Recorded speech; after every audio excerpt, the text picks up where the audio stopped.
Look at that score. Falcons.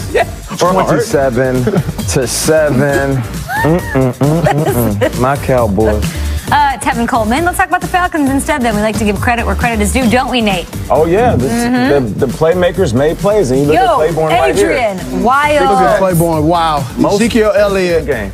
Without Ezekiel Elliott, so I guess he's a blocker, Dak too. Prescott gets sacked 8 times in this one, fumbles twice, a lot of pieces missing. We'll get to the Cowboys part of things, but Steve Smith, I'll defer to you. Are the Falcons winning you over? They're 5-4. Okay. What are the Eagles? Minnesota, New Orleans, Carolina. I mean, and the Rams. What are those teams? Better than that. Okay. Better record.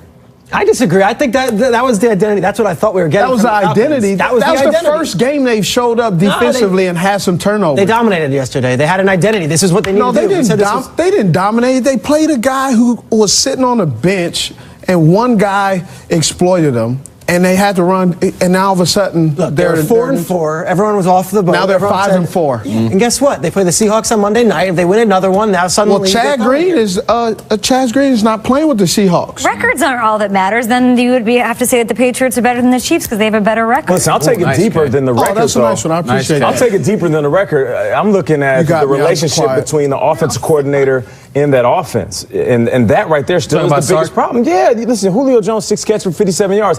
I get it. Listen, if you have... They won by 20 points, Nate. I don't care what you win by. If your playmaker, your number one guy, hasn't caught a rhythm all year, how are you going to make the postseason and be a threat? And you're not telling me that he's going in week to week and say, this game, we're going to go ahead and use him as a decoy. There's been games where Calvin Johnson would dominate and say, okay, this game you'll be a decoy. It seems like he's been a decoy all year, and not because they're game planning. It's because they haven't found a rhythm. That's the only reason. I can care less about the record. I can care less about Matt Ryan kind of catching the rhythm. If you can't feed the best wide receiver in the game, then you have a problem. Well, here's the reason why is because when you talk about Kyle Shanahan, what he does is he sets up plays. Like I played with under a week 4 game. He wanted to show you things to make you come downhill. It's a setup, the Jedi mind trick, right? So what Jacoby Brissett did. They ran some hitches. Artie Burns is sitting there, big mouth bass. Caught him. Yeah, caught him. Right. You set that up. He's running this offense.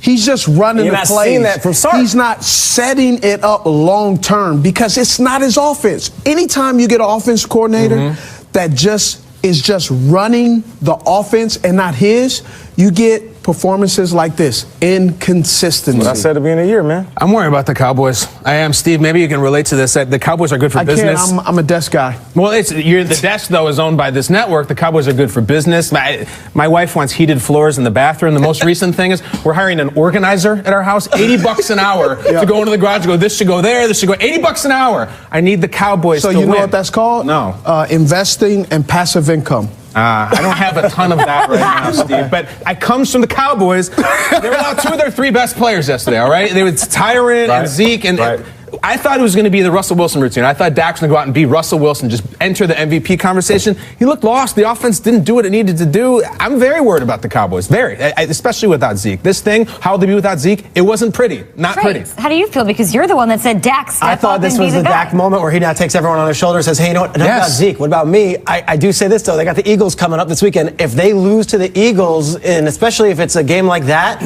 it might be all she wrote for the Cowboys. You don't think Dak held up his end of the bargain? I mean, he was under duress the whole time. I don't think that's his fault. Of course not, but Russell Wilson was under duress, and he finds a way to win. And Cam Newton's under duress, he finds ways to win. Right. I expected Dak Prescott. I didn't think I was the one here on the show. I said no problem. So under duress is correct. Did you see what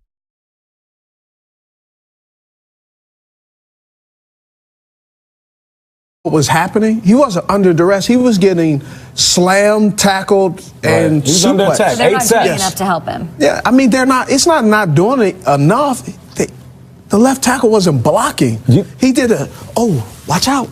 Yeah. Here he comes. Okay, Steve, for Cowboys fans at home, why did they let that happen? He gets the 4 sacks. Why don't you put a running back over there, tight end over there? Why did they let that happen? It was insane. Different reasons, understanding what's in the scheme. They're supposed to slide. I didn't think Claiborne, I played against him. He's a good player.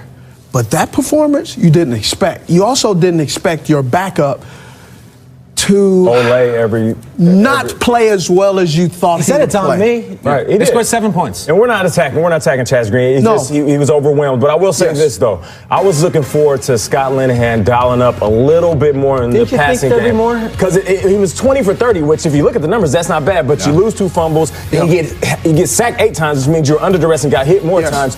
So for me, going into next week, knowing what you just went through this past week, you have to open it up. You got to drop back and you got to spread out teams that they want to bring pressure. Make sure you have hots intermediate and you have 3-level pass plays down the field so you can get the ball out of Dak's hand. Because if he holds on to it, as we saw, they're going to be in trouble. Well, here's the problem you have. You have one guy dominated with the Atlanta Falcons. That D-line for the Philadelphia Eagles, look out. It's 4 or 5 guys coming. Are you right? So it's not just one guy. They're going to have the whole – you have one guy coming with the Atlanta Falcons. They got a whole mob coming in Philadelphia. Do you think, I mean, you guys were players. Were they licking their chops watching this, the Eagles, last night? Are they just on by? I mean, some guys are saying, hey, but you can't let that mirage fool you because you still have to study.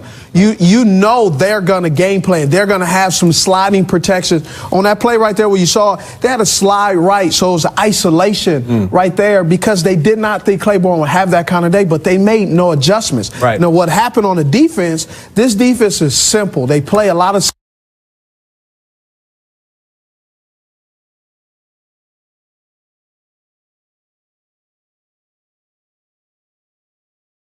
they have to run a lot of man coverage. Right. They're not a team that is as successful in man coverage compared to what they do in zone coverage. Versus zone coverage, they're a different team. They pin their ears back and they get after it. Man coverage, you saw they had some mistakes. Steve, I feel like what we're going to hear a lot this week is Dak Prescott had the opportunity to show, because I feel like the story people like to say, or the holes they like to poke in his game is, he has this, he has a Zeke Elliott, he has an amazing offensive line, and we always had it with Marshawn Lynch. You have, or not Marshawn Lynch, Russell Wilson. You have Marshawn Lynch. You have an okay offensive line to start sometimes, then you had this great defense to carry you. Take all that away, and who are you? Can you carry that like Atlas all by yourself? People are going to say this week, Dak Prescott isn't that guy. What do you think?